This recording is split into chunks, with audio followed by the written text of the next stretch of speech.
अस्सलाम वालेकुम। अबरार रशीद आपकी खिदमत में एक मरतबा फिर हाजिर है और मेरी आपसे दरख्वास्त है कि स्क्रीन पर आपको एक कुकिंग चैनल का ऐड नज़र आ रहा है। अगर आप मुनासिब समझें तो इसे सब्सक्राइब कर लें। आपका बहुत बहुत शुक्रिया। दो तीन सवालात हैं। एक किसी बच्ची ने एक सवाल भेजा है और एक और साहब हैं, उन्होंने हसीब नाम है उनका, उन्होंने भी सवाल भेजा है। मैं सोचता हूं कि उनके सवालात के जवाब देने से पहले आपको बता दूं कि जो मेरे मौजूआत हैं, ताकि आपको पता हो किस मौजू पर बात करनी है। एक तो ये है कि जो दुबई के हुक्मरान हैं या शहजादे हैं वो ख़बरों में रहने का गुर जानते हैं, और दूसरी एक अच्छी खबर नहीं है पाकिस्तान से, यानी मुमकिन है ओवरसीज़ पाकिस्तानियों के लिए तो अच्छी खबर हो, लेकिन पाकिस्तानियों के लिए वो अच्छी खबर नहीं है। सबसे पहले तो आगाज़ करते हैं जी उन सवालात के। जो एक बच्ची ने सवाल किया है कि उनके पाकिस्तान में 23 दिसंबर को 6 महीने हो जाएंगे, वो यूएई के रेजिडेंट है, और अब उन्होंने ये बताया है कि उनके वालिदैन ने या वालदा ने तो वैक्सीन की दोनों डोजेज़ लगवा रखी हैं, लेकिन वो 21 दिसंबर को वापस जाना चाहती हैं। तो क्या उससे पहले उनकी वैक्सीन दूसरी डोज लगवाने के 14 दिन मुकम्मल हो जाने चाहिए? तो इस हवाले से मैं आपसे ये दरख्वास्त करूंगा कि आप सबसे पहले आईसीए की अप्रूवल हासिल करें।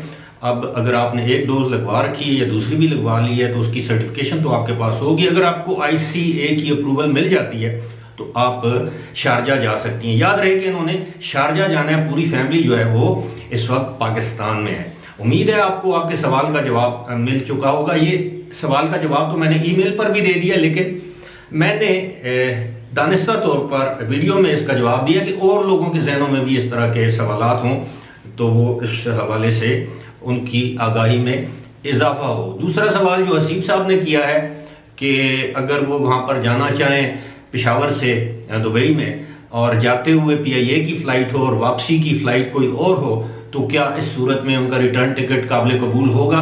तो मेरे भाई, आपके लिए या आप जैसे दीगर भाइयों के लिए ये अर्ज़ है कि रिटर्न टिकट लाजमी है। एयरलाइन का इसमें कोई अमल दखल नहीं है, लेकिन दुबई से वापसी का जो रिटर्न टिकट है वो असली होना चाहिए, डमी टिकट नहीं होना चाहिए, वरना आपके लिए दुबई एयरपोर्ट पर बहुत से मसाइल पैदा हो सकते हैं। अमूमन वो वहाँ पर रिटर्न टिकट देखते नहीं, अगर आप फ्रीक्वेंट ट्रैवलर हैं, लेकिन देख भी सकते हैं। उन्होंने दूसरा सवाल ये पूछा है कि क्या इसके लिए 1 हफ्ते की बुकिंग होटल की ज़रूरी है या काफ़ी है? तो मैंने उनसे ईमेल में रिक्वेस्ट की कि जी बिल्कुल ये काफ़ी है, लेकिन अगर आप 3 महीने के लिए जा रहे हैं और आप उनको बावर कराना चाहते हैं कि जी आप 3 महीने होटल में ठहरेंगे या किसी कमरे में ठहरेंगे, अपार्टमेंट में ठहरेंगे, किसी भी जगह, तो आपके पास इतने फंड ज़रूर होने चाहिए जो आप उनको एयरपोर्ट पर अगर वो मांगे तो आप उनको दिखा सकें कि जनाब 3 महीने के लिए मेरे पास मुनासिब खर्चा मौजूद है। अगर आप किसी रिश्तेदार के पास रहते हैं तो फिर तो कोई इशू नहीं होना चाहिए।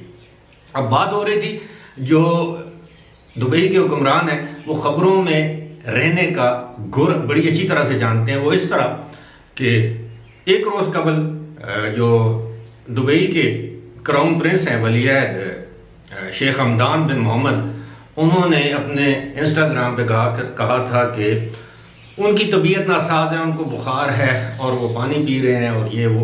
और उसके बाद आज उन्होंने अपनी एक पोस्ट शेयर की है जिसमें उनको बताया गया है कि जी उनका जो कोविड-19 का टेस्ट किया गया था वो अल्हम्दुलिल्लाह नेगेटिव आया। मैं समझता हूँ ये इतनी बड़ी खबर नहीं है, लेकिन जिस तरह मैंने बताया कि ये फ़ज़ा शेख हमदान, जिनको फ़ज़ा के नाम से लोग जानते हैं, और वो अक्सर खबरों में रहना चाहते हैं या गुर जानते हैं, कोई ना कोई इशू हो उसमें वो पोस्ट करते रहते हैं। इसकी कोई ज़रूरत तो नहीं थी।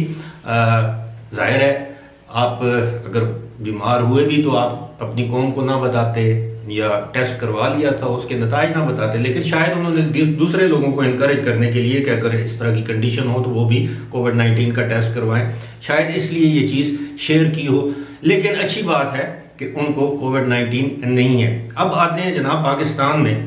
पाकिस्तान के हवाले से एक बुरी खबर, और बुरी खबर ये है कि IMF शायद जनवरी के पहले या दूसरे हफ्ते में पाकिस्तान को वो $1 अरब की किस्त अदा कर्जे के तौर पर, जिसके लिए पाकिस्तान की हुकूमत 3 महीने से IMF की मिन्नतें और तरले कर रही है। जी हाँ, बिल्कुल तरले, मिन्नतें। और इस हवाले से गुज़श्ता रोज ही यानी 2 दिन पहले बिजली के निर्खों में 4.75 पैसे, 4.75 रुपये फी यूनिट इजाफा कर दिया गया। फ्यूल एडजस्टमेंट सरचार्ज की मद में गैस की कीमतों में इजाफा हो चुका है। और सबसे बुरी खबर यह है कि बताया यह जा रहा है कि आने वाले दिनों में रुपए का मजीद सत्यानाश किया जाएगा स्टेट बैंक की जानब से। और ये सत्यानाश कैसे होगा? 178 रुपये का आज है डॉलर, और कहते हैं कि ये 180 क्रॉस कर जाएगा, यानी $1 के एवज आपको 180 रुपये मिलेंगे। अब ये दिन ब दिन ये जो रुपये की गिरावट है, अब इसका जिम्मेदार किसको ठहराया जाए? नवाज शरीफ को, जरदारी को, साबिक डाकुओं को, चोरों को, या रियासत मदीना के वाली वारसों को? समझ में नहीं आ रहा कि ये इकॉनमी इस सूरत हाल में कैसे सर्वाइव करेगी। और बहुत ही बुरे हालात हैं, यानी पाकिस्तान का रुपया अफगानी से भी नीचे है। अफगानिस्तान जिस पर पूरी दुनिया की पाबंदियां हैं, खुराक की कमी है, अफगानिस्तान के $10 अरब अमेरिका ने मुंजमद कर रखे हैं, फ्रीज कर रखे हैं।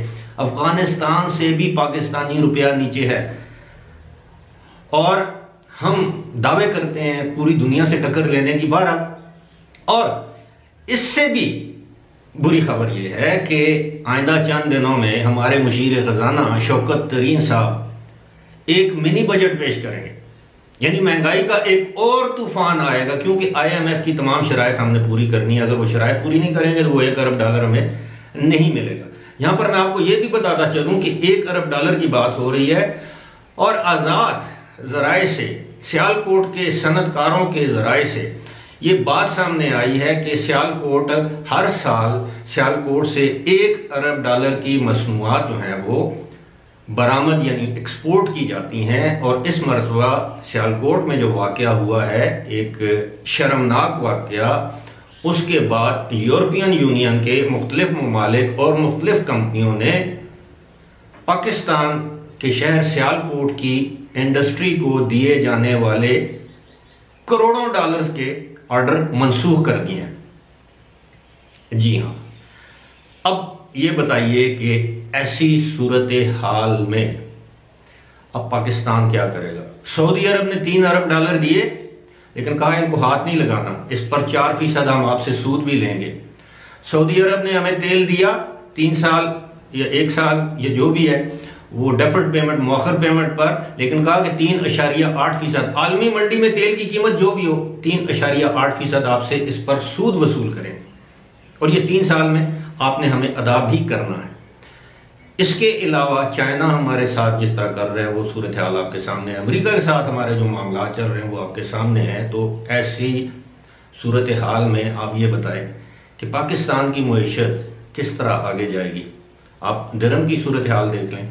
अब जाहिर है जो ओवरसीज हैं वो तो खुश हैं, जो जिनकी तादाद कोई कहते हैं 70 लाख है, 80 लाख है, मैं कहता हूँ 1 करोड़ भी है, लेकिन जो पाकिस्तान में 22-23 करोड़ अवाम बसते हैं उनका क्या होगा? इस पर ज़रूर सोचिएगा। फिलहाल मुझे दीजिए इजाज़त। खुदा हाफिज़।